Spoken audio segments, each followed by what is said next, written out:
Hey guys, welcome to Home Sweet Homeschool. If you're new here, my name is Ashley and I'm a homeschooling mom to one. And in today's video, I'm going to give you my honest review of U.S. History 4 from Gather Round Homeschool. Now, just like I mentioned in last week's video, before we get started, I do want to tell you about a live hangout that my homeschool community, Made to Homeschool, is having this Thursday. I'll make sure to put the link down in the description box. It is open to the public, so you don't have to be a member of Made to Homeschool. But if you want to come in, hang out with us, it is open to the public, but you do need the invite. So you'll just need to click on the link that's in the description box and you can come hang out with us. So I just wanted to make sure that I mentioned it again so you wouldn't miss it. So when you watch this video, the hangout will actually be tomorrow. So you definitely want to get signed up through that link. All right, let's talk about U.S. History 4 from Gather Round. This is War and Reformation. Now, if you don't know anything about Gather Round, I have so many videos about them because we've used them for such a long time. And we're actually using their U.S. History mini units. They have 6 of them. We're using them for a high school credit. So if you complete all 6 of those units, you will get a high school credit in U.S. history. And so that is what we've been doing, and it is working out so well. We really, really enjoy the history units. Now, if you're thinking, well, what's a mini unit? Am I missing out on some information? Well, a mini unit does have a teacher's guide, just like their full units, and it is full of information, just like if you got a full unit. The difference is going to be in the student notebook. So if you've done a full unit from Gather Round, the student notebook has 5 pages for your children to complete when you're done with the lesson. When you get a student notebook in a mini unit, it averages about 2 pages a lesson. There's been a random 3rd page I've noticed in some of the units, but for the most part, in a mini unit, it's about 2 pages. So I just want you to know that difference and not be confused if you get it. The great thing about the mini units though, this has just happened like rather recently. You used to only be able to buy the digital mini units in a family bundle. So if you're somebody that likes to print at home, then the digital bundle is the way to go. But if you only have one child like I do, or you're not planning on repeating these units, like we're doing them now in 9th grade, we're not going to repeat U.S. history again. It didn't make sense for me to have to buy the entire digital bundle. It's very expensive and it didn't make sense. And you can say, yeah, you could just get print. Well, I could have, but to have it shipped from Canada to where I live, it costs a lot of money. So before this, I would just go to the official buy, sell, trade group for Gather Round. And that's where I purchased 1 through 4. I purchased all of the teacher's guides from there. And then I also looked up and got I know I had at least 1 student notebook from there, but when I got U.S. History 4, I could not find a used student notebook, and this was before they've made some changes. So now they have changed it where that you can buy individual levels digitally, and I'm so thankful for that because it's so much more budget friendly for me to just buy the 1 student digital at the level that I need than to buy the whole unit. So I'm so thankful for that. But what you're going to see is this was before the change. So recently, when I just showed you U.S. History 5 last week, I was able to purchase the high school level of the teacher's guide and the student notebook and print it out myself at home. But I got this one before they made that change. And so I really just didn't want to spend the money on the family bundle to get the student notebook. And so I ended up having this in print from the Buy Sell Trade group, which is a great resource if you've not checked it out. And then I ended up making my own student notebook in Canva. So we'll talk about that in just a minute. So let me check my notes and make sure I told you what I want to tell you about this. Okay, you can also purchase, and you can find this on the app or on the website, to go with this unit. You can also purchase a timeline book, some digital stories like MP3 stories to go along with this, and a coloring book. Now, my son does not like coloring, so I don't buy things like that. And we didn't want the digital stories, but they're great options if that's something that your family would enjoy. Now, I highly recommend getting the student notebooks. Now, I'm pretty confident in creating resources. I did it forever when I taught kindergarten, but it's like I was in such a hurry to start U.S. History 4. I did not do a great job with the student notebook. So this is just something I whipped together in Canva. and it'll do. I mean, I tried to include maps. I just don't have the design background that they have when they're making those student notebooks. And I tried to do the best I can by including pictures and really pulling out, you know, the highlights from each lesson. But I do highly recommend purchasing the student notebooks. It's just so easy to go ahead and have it there already created for you. And that way you're not leaving anything out or missing something. So this is just what mine looked like. And I realized that, like, after I'd made it and we started doing a lesson, I'd forgotten 2 lessons. I don't know if I didn't print them. I don't know what happened. So buy the notebook. Buy the student notebook. Don't try to go off and create your own. It's just worth it to just purchase the notebook. So what we did with the whole unit was we would read the lesson and he would just notebook along with the lesson and we would have discussions. And then I also really miss the narration questions that come in a lot of their units. And so I tried to come up with my own, but I really feel like you need the student notebook sometimes. And so going forward, I like to have the student notebook. But this is just what mine looked like. It's nothing fancy, but it is for U.S. History 4. And it worked for us. I mean, it's not like he didn't learn anything. He took plenty of notes. And I really feel like we were able to cover the whole unit and get out of it, you know, what was intended, you know, for us to learn. So that's what mine looks like. Like I said, it was just made on Canva. It was cost effective for me to make this. It saved me some money, but I did feel like we were missing out not having the student notebook. So there's that. All right, let's talk about extra resources, because parents do love to add more to these units, and you certainly can. I will try to insert a clip of using the app and what that looks like. If you want to find the units, it's very, very easy.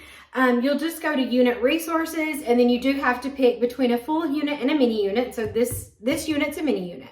So you would click on that, you scroll down until you find U.S. History 4, and when you click on that, you're going to see a lot of options. You can chat about it, which means you can share what your family is doing with this unit. If you find a neat resource, if you want to show your kids work, if you want to ask a question, you can be in that group and chat specifically about that unit, and I love that. You're also going to find links by lesson. That means it'll have like lesson 1, and any links that pertain to that lesson. Now, these are sent in, you know, by families that have watched these, so I always recommend you checking it out first before you show it to your kids. But it's so great that Gather Round has this. So if you're looking for something extra, if you've got those kids that like those visual things, or you feel like you need to add more to it, definitely use those links, throw in a couple of videos, because that really brings the material to life. It brings it in, you know, it lets them view it another way. Also on the app, you're going to find, I think it's in like downloads and resources, I think is what the category is called. And in that, you're going to find the scope and sequence, if that's something you need to print off. You're going to find a book list. So if you have a bookshelf that you like to fill with books that pertain to the unit, then there's a book list there just suggested. You don't need them for each lesson. If you've got other books that will work, that's just fine. These are just suggested books, and they're done by level. So if you're looking for something for your high schooler to read, you can check out that book list. And so they have that for every unit that they've made. So definitely check out the app and use the app. Now, I'm going to admit, we didn't watch a single video. We didn't watch a single video. Number one, we'd kind of already done our own kind of World War II unit study last year when he was, that's my son's favorite time period to learn about. He knows a lot about it, and he's learned a lot about it on his own. We watched videos and did a lot of that last year, so we didn't watch a lot of videos, but usually we do. We usually pull in videos and things like that. So when it comes to resources, the only things that I really used and I highly recommend are the Stories of America. This is volume 2.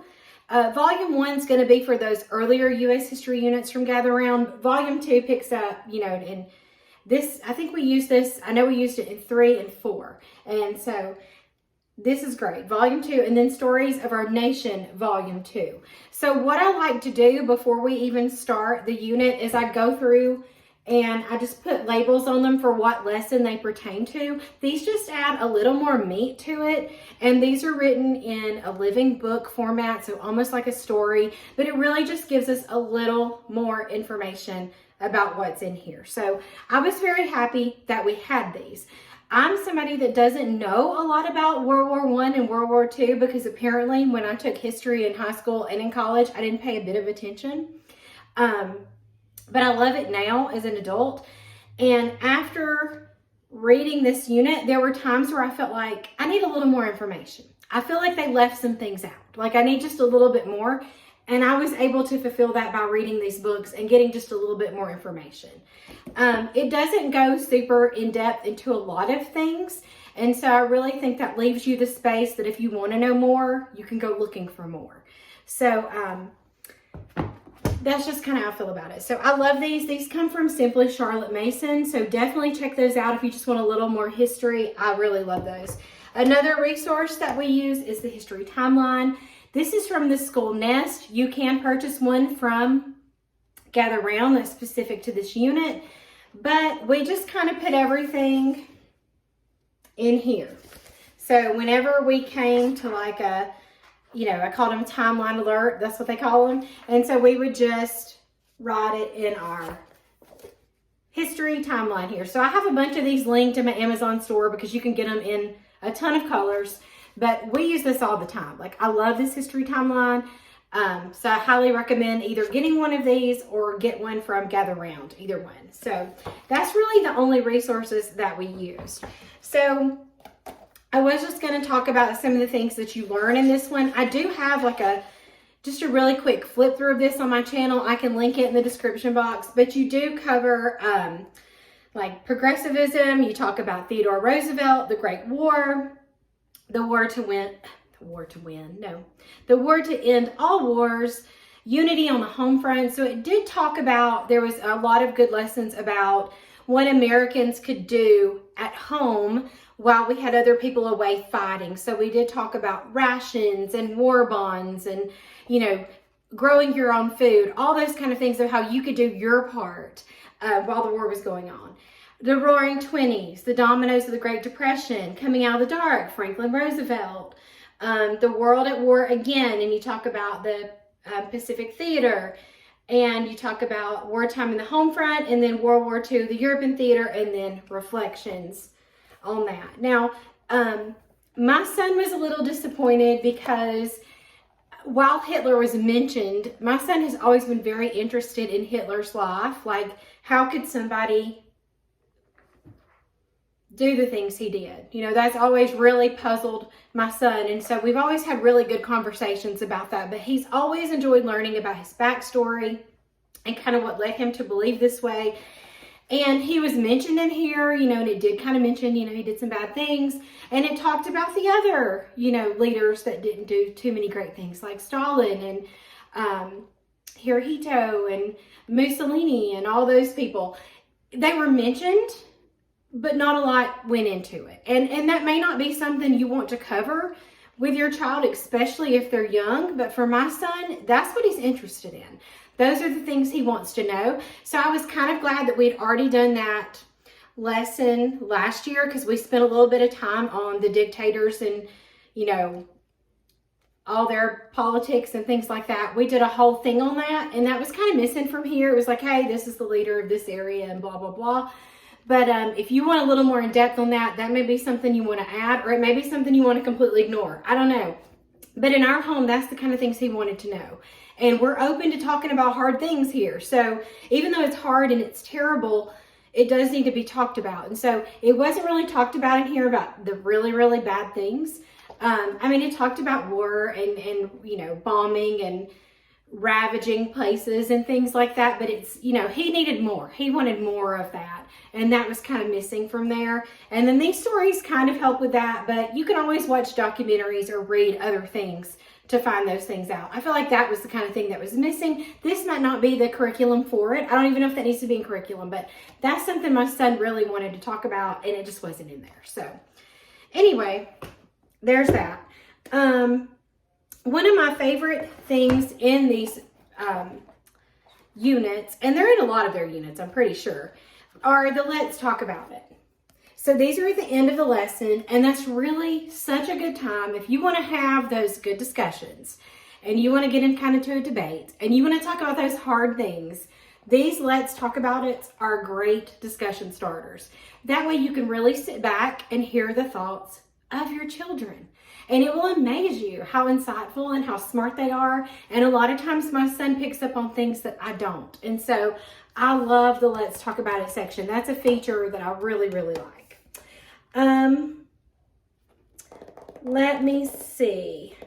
So the only other, excuse me, the thing I want to leave you with last is my son said this was his favorite unit out of the history units. Now, my favorite history unit from them is U.S. History 2. That was like Founding Fathers, the starting of the United States. Like, I love that unit. But this was his favorite unit because, again, it covered the time period that he likes. He's very, very interested in World War II.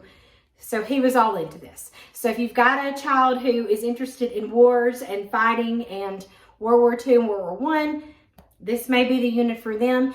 I enjoyed it. I'm not saying I didn't like it. It just wasn't my favorite. Like I said, U.S. History 2 is my favorite. So this was okay. Definitely check these out. If you're looking for a U.S. History and you have small kids, the great thing is this comes in all levels. So you could do it now in elementary, you can do it again in middle school, and you can do it again in high school. If you complete all 6, and if you want to beef it up and add more to it, you've got the book list, you've got videos to watch, you could even add extra projects. And I'm sure there's a unit project in here, but like I said, I don't have the student notebook. And so I'm trying to think. Yeah, that was the thing. I don't know what the unit project was because I didn't get the student notebook, but they usually come with a unit project that your child will work on throughout the unit. So those are things that you can have that high schooler do to earn the time they need to get a credit in it. So I highly recommend these for history. We have really enjoyed it. We're on U.S. History 5 now, and we're set to finish up 6 before the end of the year.